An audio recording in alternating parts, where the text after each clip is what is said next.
SEBBY menyerah, kabar Gibran dikawal 3 jenderal dan sniper ke Papua bikin OPM rayu Prabowo berunding. Sempat meremehkan Wapres Gibran Rakabuming Raka yang akan mendapat tugas khusus dari Prabowo ke Papua, juru bicara OPM Sebi Sambom mendadak mengabarkan OPM siap untuk berunding. Sebi dikabarkan mulai lelah dan menyerah. Ia menyatakan para jenderal OPM bersedia berunding setelah 63 tahun bergerilya. Jika Presiden Prabowo dan timnya bersedia melakukan perundingan dengan kami, maka harus difasilitasi PBB ataupun lembaga-lembaga internasional yang diakui dunia ataupun sebuah negara netral yang siap memfasilitasi kami untuk duduk di meja perundingan. Sebi tanggal 11 Juli tahun 2025.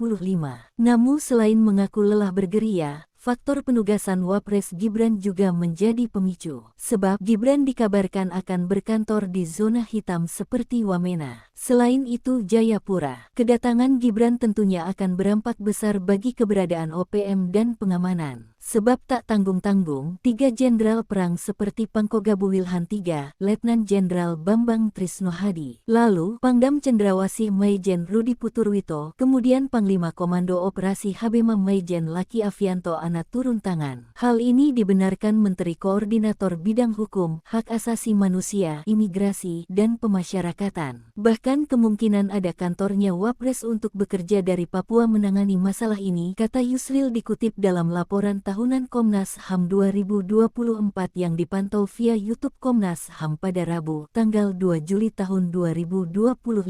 Meski mengajak berunding, Sebi meminta syarat khusus, yakni penarikan seluruh personel militer Indonesia dari tanah Papua untuk menuju kesepakatan damai dan mengakhiri perang yang terjadi selama 63 tahun lebih antara kami dan militer pemerintah Indonesia, ujarnya. Sebi khawatir penugasan Gibran untuk menyelesaikan persoalan pembangunan dan penyelesaian masalah HAM di Papua hanya sebagai pencitraan negara Indonesia di mata dunia internasional. Kami menilai penunjukan Gibran ke Papua sebagai sebuah kekeliruan yang sedang dilakukan oleh pemerintah Indonesia untuk penyelesaian masalah konflik di Papua, ujarnya. Sementara Gibran mengatakan penugasan ke Papua adalah tugas mulia. Ia mengaku siap demi negara dan bangsa menyelesaikan persoalan di Papua. Saya sebagai pembantu presiden siap ditugaskan kemanapun, kapanpun, dan ini kan melanjutkan kerja keras dari Pak Wapres Maruf Amin untuk masalah Papua, ujar